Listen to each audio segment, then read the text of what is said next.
We are anonymous. Not a single person, not a single channel, not a single flag. We are the shadow that shows up when powerful people try to do business in the dark. We are the voice that gets louder the harder they push for silence. And right now, silence is exactly what MAGA Republicans tried to buy. Because the moment Bill Clinton walked into that House Oversight deposition, the script they planned started slipping out of their hands, and Donald Trump's whole "I'm innocent, I barely knew him" act began to crack in public. Former President Bill Clinton just wrapped up a deposition taken by the House Oversight Committee. Clinton wanted it public in a public hearing, where everybody could see the questions and hear the answers. The MAGA Republicans wanted it in secret, behind closed doors. No cameras, no live feed, no immediate transcript. Because secrecy is not about the truth. It's about controlling the first story people hear. It's about getting a head start on propaganda, so they can sprint to microphones, flood the airwaves, and confuse the public before facts can settle. And that's exactly what they did the second Clinton's deposition ended. But what matters is what Clinton said under oath, because what he said is not friendly to Donald Trump. Clinton turned the tables on Trump, and he did it with one of the most dangerous things you can bring into a Trump narrative: a direct conversation recalled under oath about Jeffrey Epstein. Clinton testified that Donald Trump appears to have been bragging about his relationship with Epstein, how close they were. And Clinton said that when the Trump would bring up Epstein around him, Trump didn't describe some heroic moral break. Trump didn't say, "I kicked him out because I discovered he was a child sex trafficker." That's the fairy tale Trump world loves to push. Clinton testified that Trump talked about a falling out over a real estate deal over a land dispute, a real estate transaction. In other words, not ethics, not victims, not principle, business. Money, the kind of petty, greedy dispute that tells you exactly what type of person Trump is. A man who doesn't cut ties because something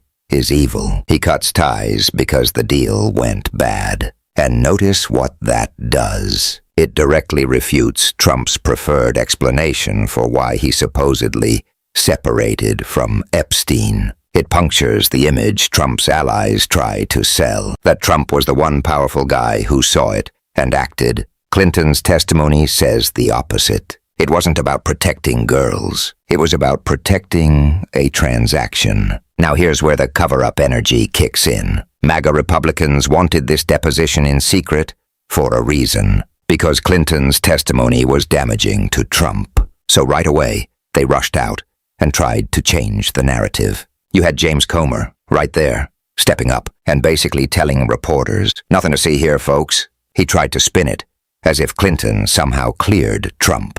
And listen to how desperate and shameless this is. They're using Bill Clinton as a character reference for Donald Trump. That's the level of panic. The talking point became, former President Clinton said President Trump never said anything to me to make me think he was involved, meaning involved with Epstein's crimes. But that's not the whole truth, and they know it. Democratic Congressman Maxwell Frost, who was actually in the room, came out and clarified exactly what Clinton brought up. Clinton described a conversation he had with Trump in New York City about Epstein. Clinton said Trump told him he had a falling out with Epstein due to a land dispute, a real estate transaction. And Frost emphasized what everyone with a functioning brain could see, that directly refutes Trump's claims about why he fell out with Epstein. It's not some moral awakening. It's a business beef. House Oversight. Democrats' rapid response team fired back immediately too. They said, "Let's be clear. Today, President Clinton raised more questions about the relationship between President Trump and Epstein, specifically about why their relationship ended. They said claims that Clinton fully exonerated Trump are wrong and a mischaracterization. In fact, Clinton confirmed he knew Trump and Epstein had a close relationship, and Clinton said Trump reported having great times with Epstein. They demanded that the full transcript, unedited, be released immediately. And that demand matters because this is the trick. Do it secretly, then rush out with selective quotes, spread propaganda, overwhelm people with lies, and by the time the full record comes out, if it ever comes out, half the audience is already confused and exhausted. That's not an accident. That's the point. Comer even tried to play the media obsession card like a shield, acting as if reporters asking about Trump is somehow unfair. He described a moment in the deposition where Ranking Member Garcia asked Clinton whether Trump should be called to answer questions for the committee. Clinton said, "That's for you to decide." Comer then highlighted Clinton, saying Trump never said anything to make him think no Trump was involved. And Comer tried to present that as the headline, like a magician holding up a shiny object, so you don't look at what his other hand is doing. Ranking Member Garcia asked President Clinton, quote, should President Trump be called to answer questions for this committee? And President Clinton said, that's for you to decide. And the president went on to say that the president, Trump, has never said anything to me to make me think he was involved.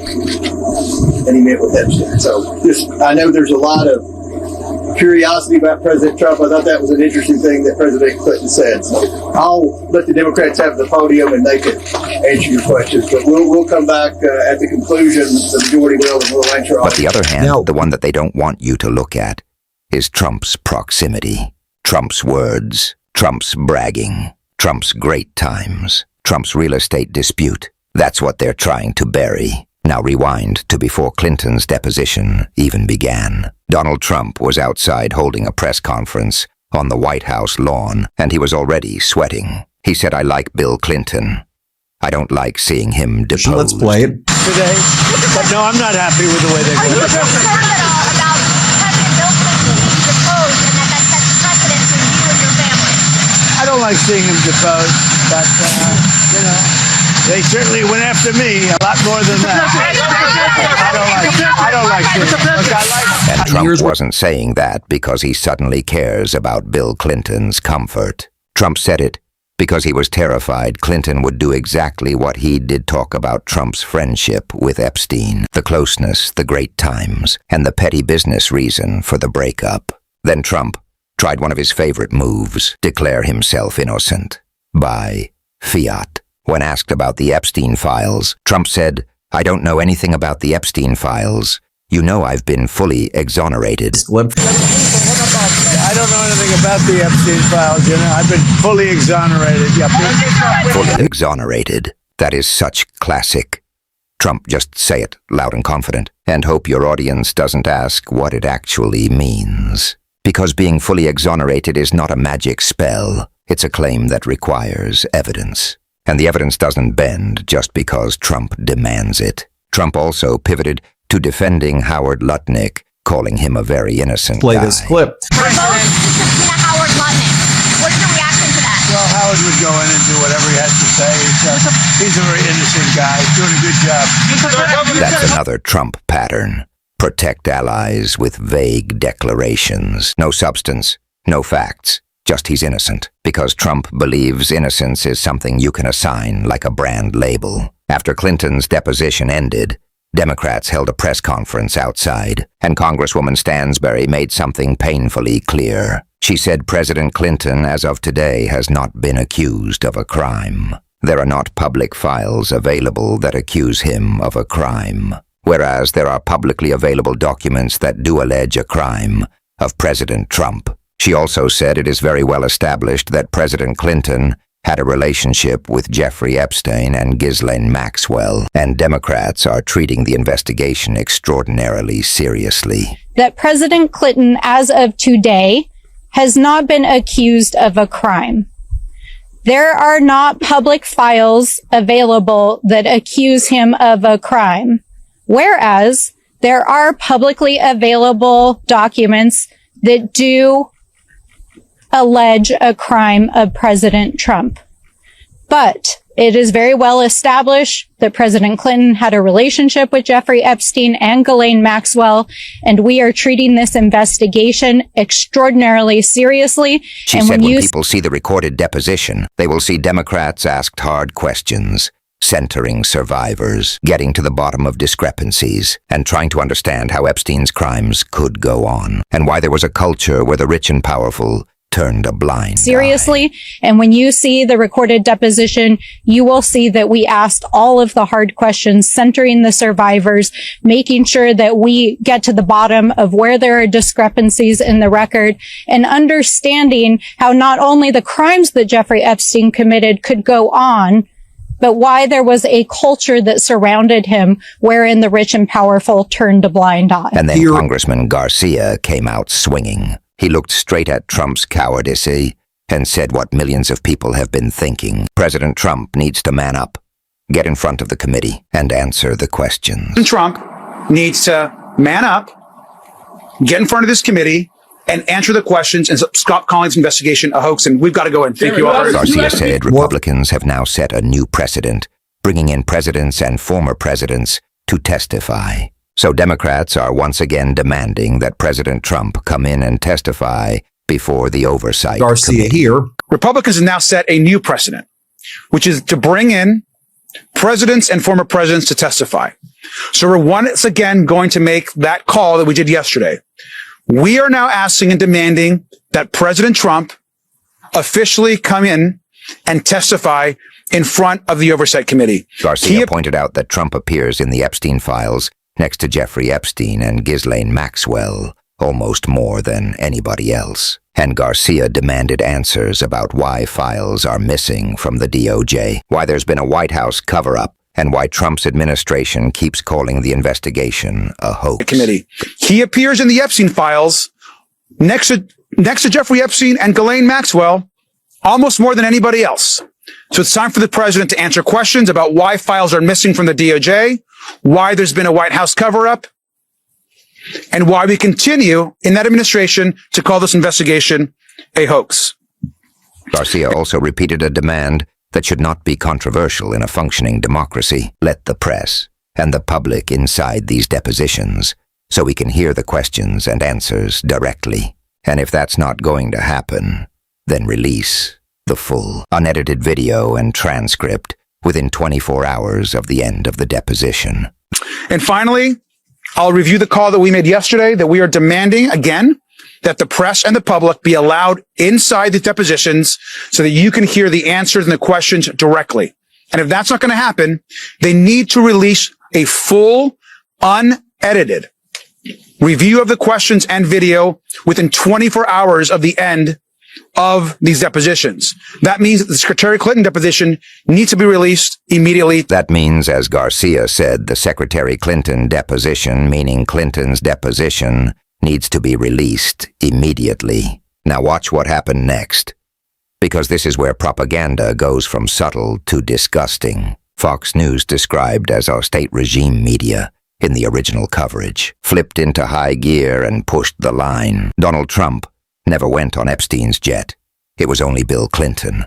That's why Bill Clinton has to be deposed, but Trump shouldn't. And someone on that segment even tried to say, basically, Trump wasn't on the plane, so don't put him in the same Play this pool. clip. I don't know what it is, but I would like to hear from her. I would note that Donald Trump was not on the plane, so putting him in the same pool as Bill Clinton, who was on the plane, I think it was But he's mentioned 17 Kaylee times, all over, 7 so times. ask him the question. However, But and that's I not just spin. It's not just bias. It's an outright lie. And it's one of the most egregious kinds of lies, the kind that relies on the audience never seeing the underlying records, because the records contradict it. The original story included an email from the Epstein files dated January 7th, 2020, described as federal prosecutors emailing other federal prosecutors. It said for situational awareness that the flight records they received reflected Donald Trump traveled on Epstein's private jet many more times than previously reported, or that they were aware of, including during the period they would expect to charge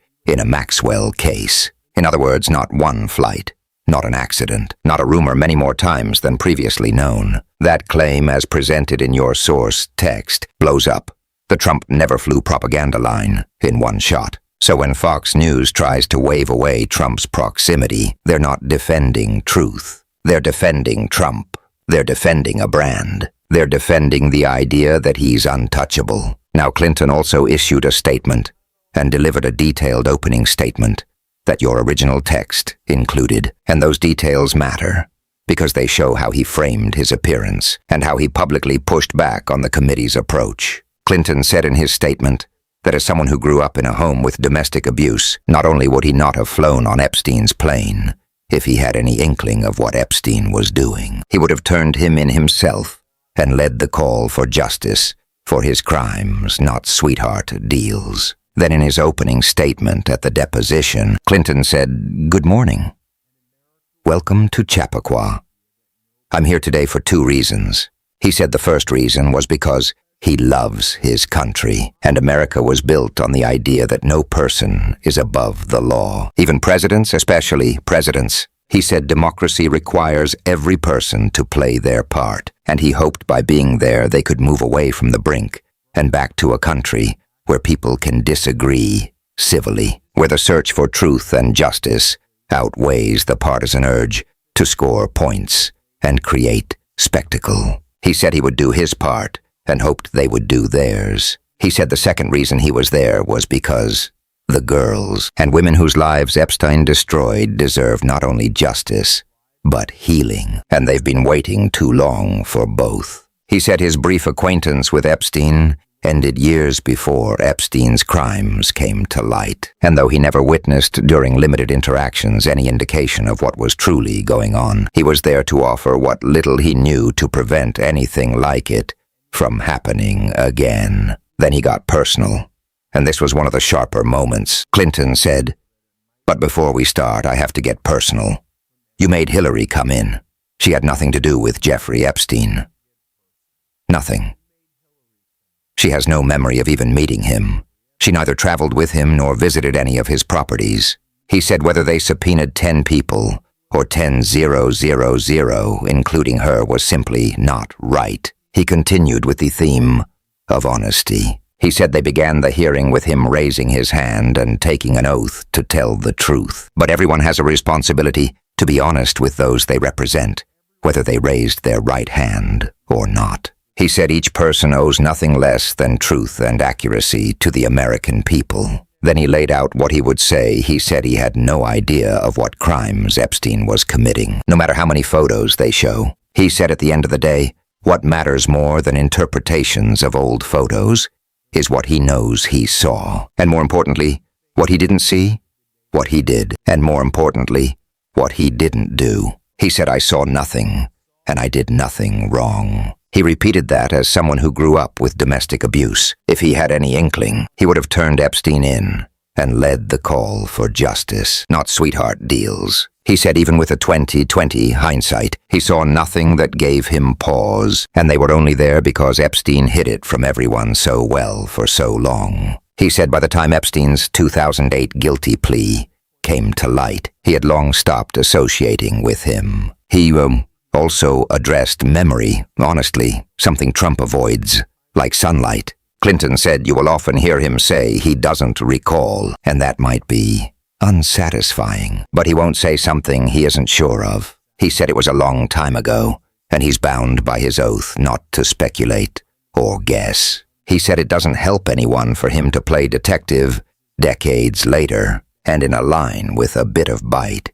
He said since he is under oath, he will not falsely state he is looking forward to their questions, but he is ready to answer them to the best of his abilities, consistent with the facts as he knows them, the legitimate, the logical, even the outlandish. Then he said, "With that, Mr. Chairman, fire away." After the deposition, another detail from your original text came from Democratic Congressman Subramaniam as he was leaving. He said he thought it was generally respectful. Everyone called Clinton Mr. President. The exchanges were respectful. There were uncomfortable questions, but Clinton handled it pretty well. Subramaniam said Clinton has not taken the Fifth Amendment so far, and he didn't think he would. He also suggested the deposition timing might be around 6 hours, and he compared the tone to earlier proceedings, describing it as respectful.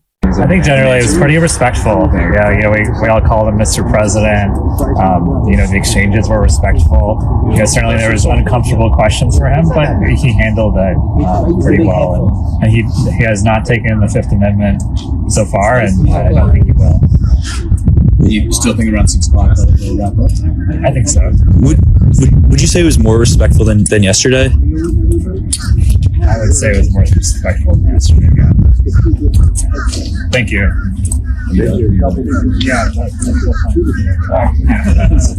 And then because modern political coverage is often a strange mix of high-stakes accountability and social media palette cleansers, your original text ended with what it called a YouTube cleanser, showing former President Biden boarding a commercial flight, chatting with people around him, looking happy and healthier. Thanks for taking the time to talk. Children are done every day.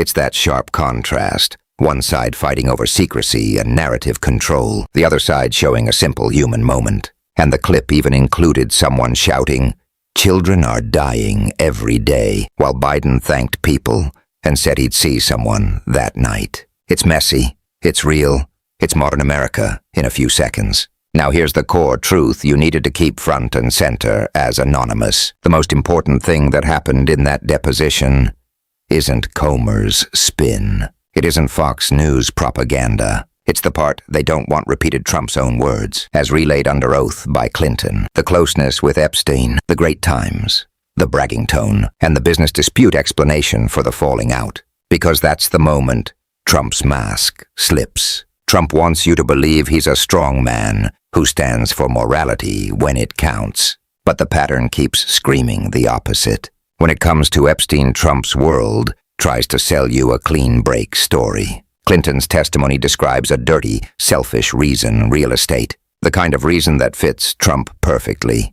No empathy, no principle, just money and ego. And if Trump is so fully exonerated, if Trump is so confident, if Trump is so innocent, then he should do what Clinton did: show up, under oath, on the record, in public. Let the questions and answers be seen, not filtered through political operatives racing to microphones. That's what accountability looks like. So don't let them drown you in propaganda. Don't let them distract you with selective quotes. Demand the full unedited transcript. Demand the full unedited video. Demand the truth in daylight, not in the shadows. We are anonymous. We do not forgive deception. We do not forget corruption. And we don't stop watching when the powerful try to shut the doors. If you want the truth to win, you need to act like it matters. Share this, talk about it, and keep pressure on the people trying to hide the record.